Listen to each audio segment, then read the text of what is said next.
Welcome back, everyone, to another episode of Agents of MACE. Today, we're starting our journey through the, mini-series, Echo.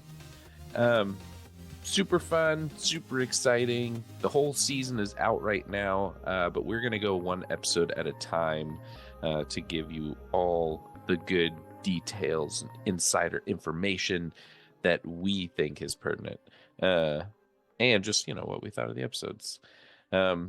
So we're obviously starting with episode 1 and a quick recap, I guess. You kind of get this in the series too, but just in case anyone is confused or doesn't remember what's going on, this kind of picks up both after with a little bit of before Hawkeye, where is like the first time that we are introduced to Echo in the Marvel universe. So that's kind of what we see. Hawkeye ends on such like a crazy cliffhanger ending, like what happened. And this season starts and I feel like it didn't pick up immediately with what happened. So I was like, no, but really what happened? So we'll get into that though. So I guess first thoughts for this first episode. We going first episode or the whole season? We'll just do first episode. All right. Okay, so so I didn't get like spoiled per se going into this, but I did catch like about the intro, which is basically don't worry, like you're not watching something else like it is Echo. Because man, the intro is out there, which a lot of this stuff is. And yeah, definitely had me intrigued on where they're going to go with all of this, and we'll eventually get to it. But this is a good setup episode. We get a lot of, like you said, this is connected with Hawkeye, so there are a lot of moments that are kind of reflected back in that. So you get that time jump of back and forth of like the origin with Echo leading up to like where we're at today. But overall, I thought they did a good job with it. Thought it was pretty good setup to really understand the roots of this character and kind of set up the where we're going to go with the season. How about you, Elisa? I really enjoyed this first episode. I wasn't entirely sure of what to expect from Echo, because I knew it would be different from the other Disney Plus series that we watched, but I also wasn't sure how much it would have in common with some things like Jessica Jones and Daredevil, like the Netflix series. But I really liked it. Maya is such like an interesting character. And I find myself rooting for her, even though what she wants to do is crime. Like her goal is to like take over Kingpin's criminal empire, which I'm hoping she decides it's maybe not a good idea. But yeah, very interested to see where the rest of the series goes after this. And yeah, even though this has been a little bit darker, I think, than the other Disney Plus series, I found myself cringing a lot less than I did watching Jessica Jones. So that is good. They do Yeah, give you the mature warning before a few of the episodes, but Yes. you get those moments. I don't think they went to the degree like Netflix went. Oh no. But definitely, like you said, in terms of like the Disney Plus series, yeah, this is definitely probably the most mature one. I will say that for it being a shorter series, I felt like we were going to get stuck with a lot more backstory than we did. And this first episode really just kind of cleared up what was going on before, and it was like real fast. Like, here's what happened. Well, I guess it wasn't real fast, but it was like, here's what happened to Maya as a child. Here's what happened to Maya when she was working with Kingpin, like raising through the ranks. Here's where she is now. And then the season starts. And it's still like we get some of that, flashbacks and what was going on before and stuff like that. But it felt like for them having such a short season for this, I appreciated that up front they hit us with quick things. It wasn't like an entire episode on her as a child or an entire episode on her dealing with Kingpin. It was just like, no, you got like a quick montage of her like rising the ranks with Kingpin, and her childhood story was traumatic and violent, and it happened pretty quickly. It was like one of the first things that you see. So it was like, okay, all right, well, now we can move on. The think biggest go ahead. Well, I was gonna say there's a lot of detail in this series that I think does what it needs to do to set up like when everything's taking place, and we'll definitely get into those for being such a short season.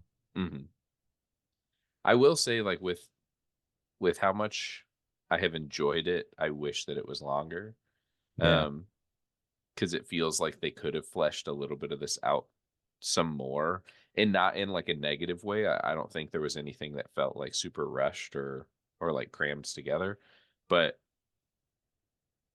I think there could have been an episode on her like I think pre. if when you understand the character from the comics and those stories, it definitely makes you want more, because there are some really cool stories with Echo. And like, I mean, hopefully, I don't really know what happens to make them like feel like they rushed this series to get it out, and then we're like, never mind, we're not going to do a full season. Then never mind, we're not going to do a regular release. Like, here it's just all here to watch. So I don't know what, like, I'm sure it was like a couple things that caused that to happen, but Was I'm this right hoping that during the strike? Is that possibly what it was? Was they just had to yeah, like but piece together what they had? I thought that this series was done, at least done filming before the strike happened. I thought so too. Maybe. And I know like editors were wrapped up in the strike as well, but it just seems like, they had the stuff. I mean, maybe they didn't. I don't know. We don't work for Marvel, so we don't know. But yeah. I will say there was one thing that stood out to me in this first episode that I just couldn't get over. Relatively early on in the episode, we see the scene that we saw in Hawkeye, where Ronan comes in and kills Maya's dad, which like kicks off Maya trying to find Ronan. But then we also see a fight between Maya and Daredevil, which was like, wow, Daredevil's in the first episode of this? Like, all right, coming in hot. Yeah. And the fight was really cool, except there's a moment where they go inside like a gun cage, and when the camera spins around, all of a sudden both of them are CG doubles. And they do like two moves in the fight where they are full CG people, not actors. And then he like pulls I don't know, like a rack or something down on her, and then it cuts to back to regular actors. And I just don't know why they did that. It's not awful, like if like pretty okay CG is fine, that's fine. But it just seems so glaringly different going from people to these weird, like noodle armed CG people. Like, I'm pretty sure at one point the Daredevil's leg like bends in an unnatural way when he's like swinging a kick. And I was just like, what is this? Why did they do this? And it's only for, 2 seconds. It's not long, but it just seems like, God, wouldn't they have just like redone that take so they got it right instead of CGing them? I don't know. That was my only like negative thing. Yeah, I'll be at that moment soon. I've recently started rewatching episode 1 again because I think there's so many little details. Like even just starting to rewatch it, I've already found like things that kind of like come full circle, that I didn't pick up on through the first watch. But But since this episode has come out, there's been so much news around Daredevil, specifically, I guess, Daredevil Born Again, where Daredevil sits within everything. I'm questioning how much of it is valid, right? So, like, the biggest piece of news that I read was that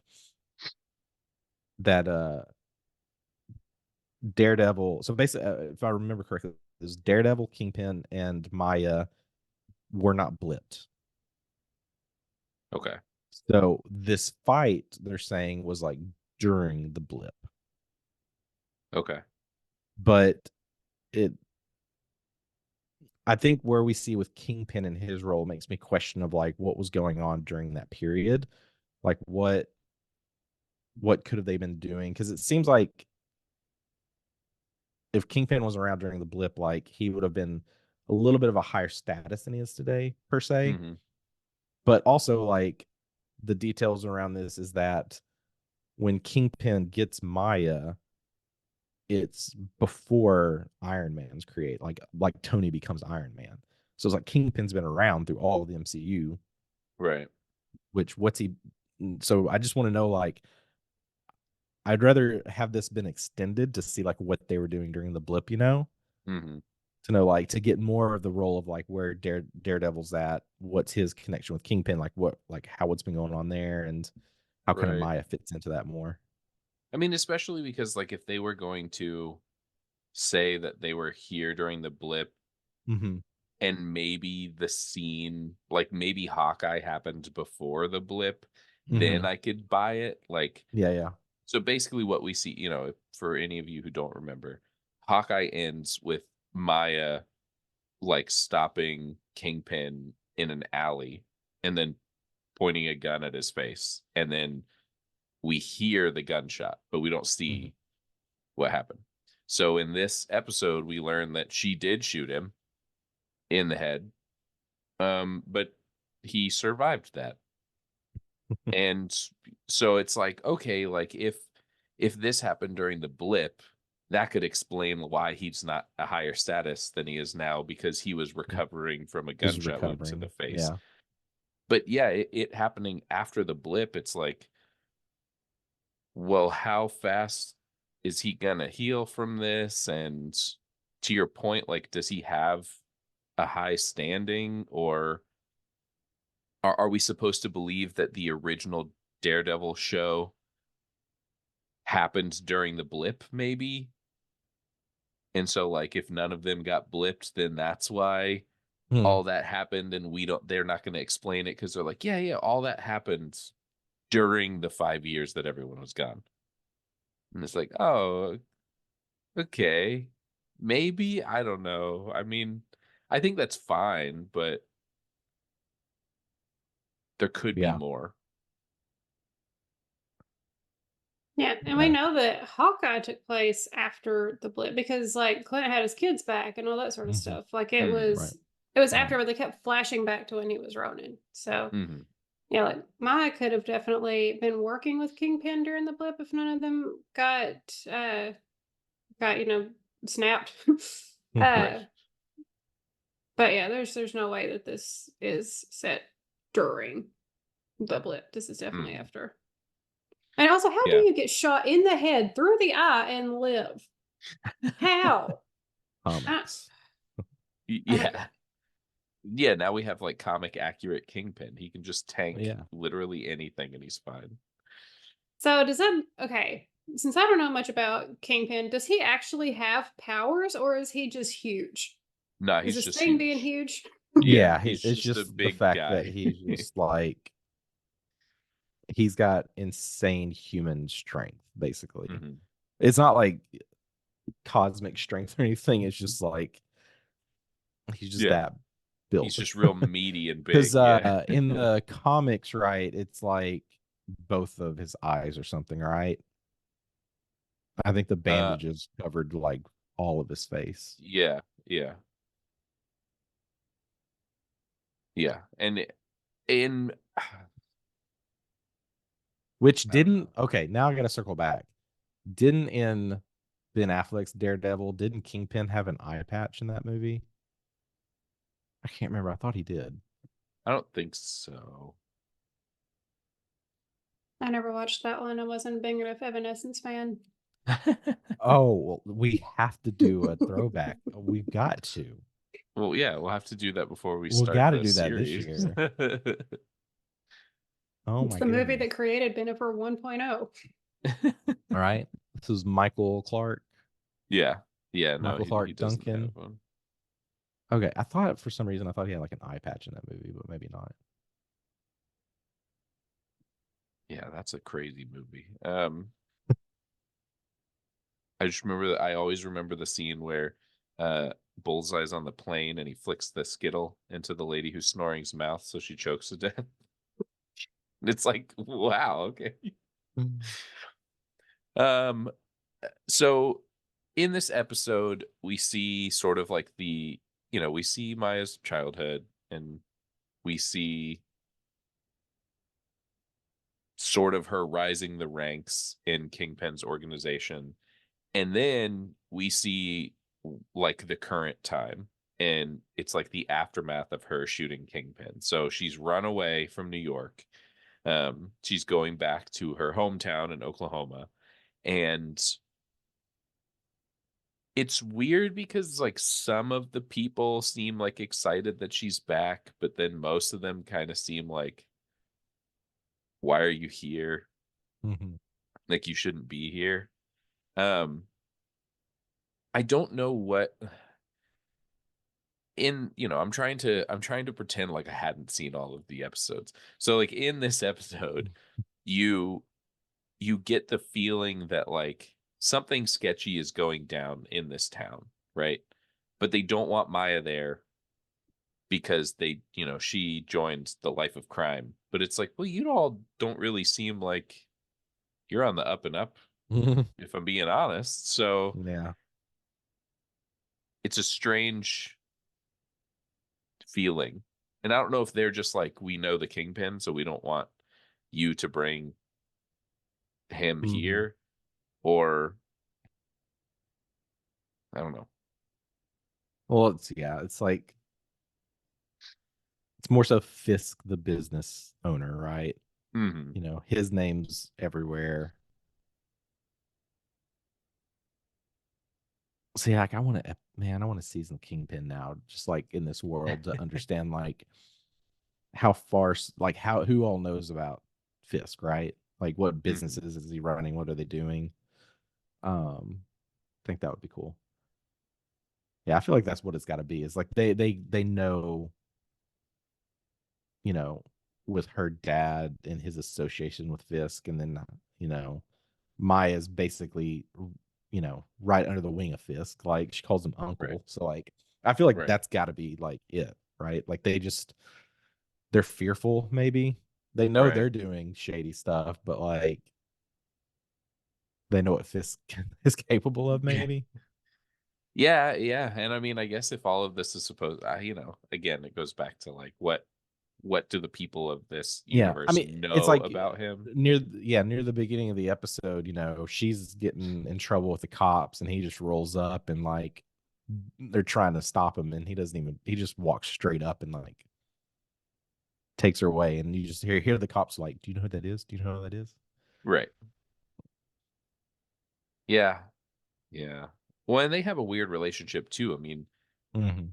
the whole the whole thing is that like he says he loves Maya because it seems like he's using her, right? Like she was strong enough to fight with Daredevil and not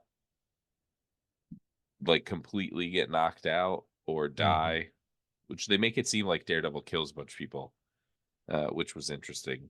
Mm-hmm. Um, but then on the flip side, he has an interpreter every time he talks to Maya. Right. And it's like, wow, like you couldn't even take a couple seconds to like learn ASL to speak with Maya. Instead, and I don't know if that's like, I mean, you know, watching it, you think like, well, yeah, Fisk is full of himself, right? Like Mm-hmm. that's his whole character, is that he's like, I'm in charge and I'm gonna be in charge. So I think it's fitting for his character to not even bother like learning ASL or any other language. He's like, I'm gonna do what I'm gonna do, and you're gonna deal with it. Be okay with it, yeah. Right. But I will be honest, when I was watching it the first time through, I was like, this kind of seems lazy. Like they didn't want to have to like write in scenes where people were signing to each other, so instead they just let him have an interpreter. Which then there are other times where there is like full conversations in sign language. So it's like, oh, okay, Yeah. that's not what it was. It's just his character flaw. But the first time I watched it, I was like, oh, come on, boo. Yeah, I definitely interpreted it as like he's supposed to be like so caring so much about Maya and like that's her uncle and all that, but he never learned to communicate with her like one on one. Mhm. Never even picked up a few signs, nothing.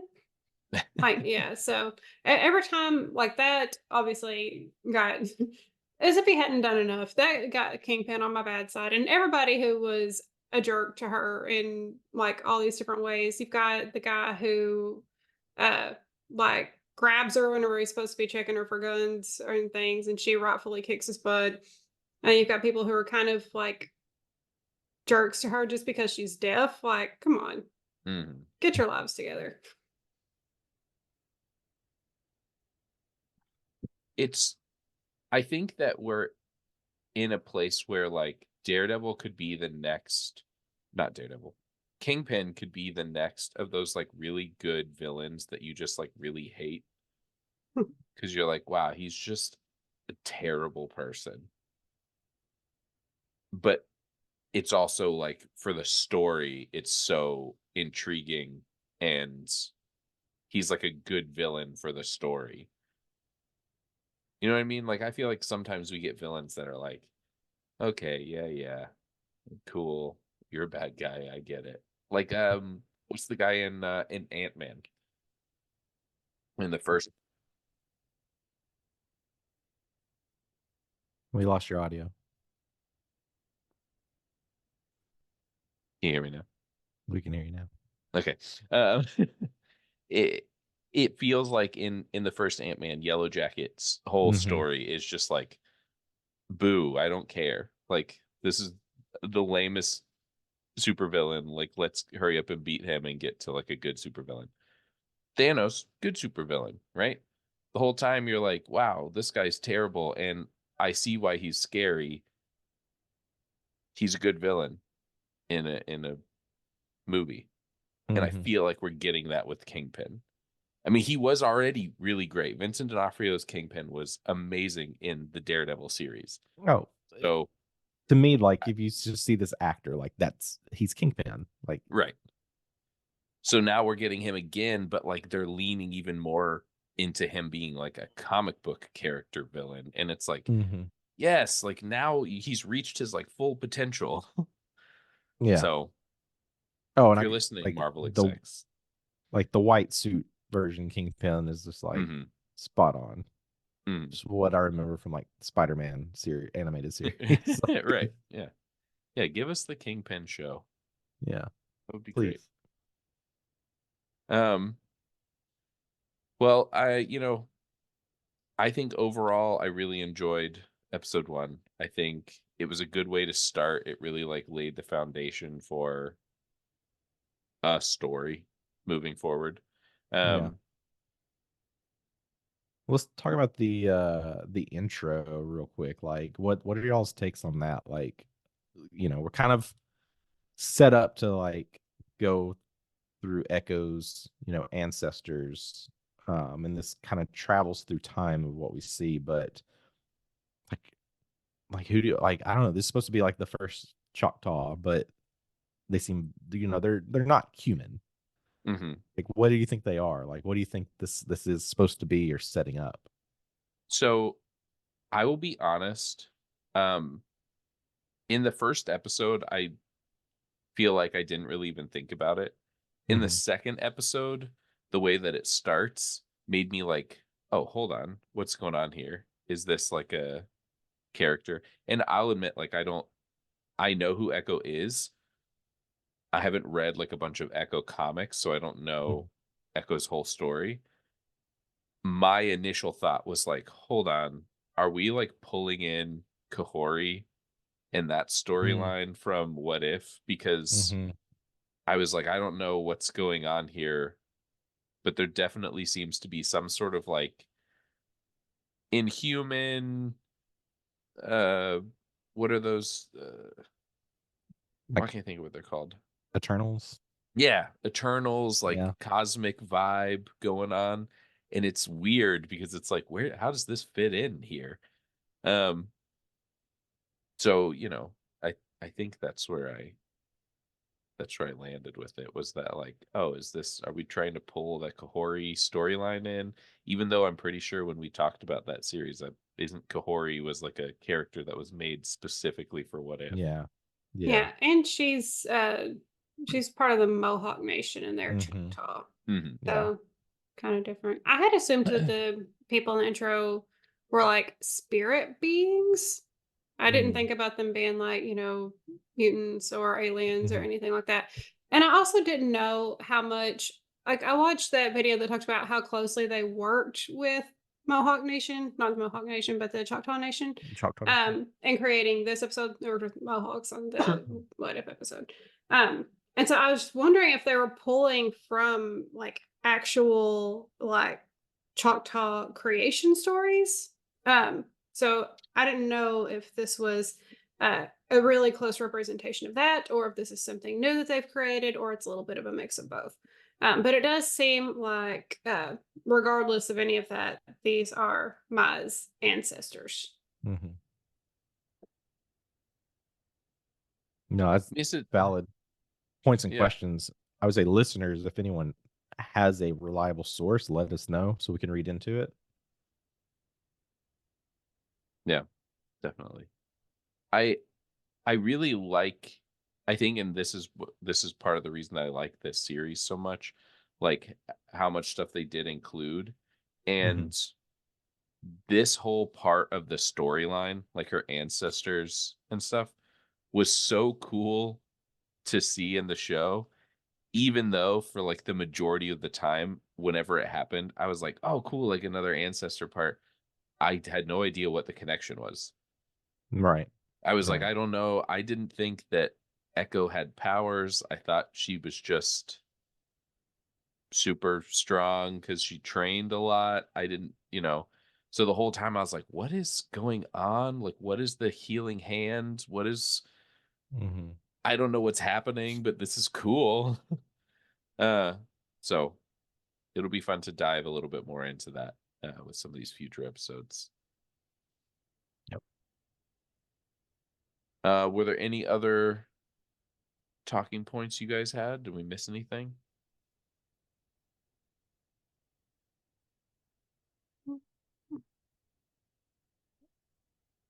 No, I think we covered, you know, episode 1. Yeah. Yeah. Yeah. A good first episode. Mm-hmm. So if you haven't watched this, definitely go check it out. The entire series is available right now on Disney Plus. Also, if you haven't seen Hawkeye, don't start with Echo. Start with Hawkeye, Yeah. just so you have a little Play. bit of background. Even though this is supposed to be a standalone series, that's why it has the new banner, the Marvel Yeah, Spotlight. the Marvel Mhm. Spotlight. Yeah. But I would say Which if you're like us going through an ice storm, and Hawkeye is kind of like a holiday-ish, wintry special, like that would fit perfectly. It's cheerful. yeah. Yeah. And it'll cheer you up for sure. We'll definitely join us next time. We'll go through episode 2 and continue the story of Echo. For this week, did we do a question last week? Didn't we plan one for this week? I think we planned one for this week, That's right, we did plan one for this but week. I'm not. I probably should start taking notes. uh, Speaking of, I think my notebook is at the office. Do you remember what we planned, Elisa? I do not. I simply remember that Okay. there was a plan, and I was like, okay. Okay.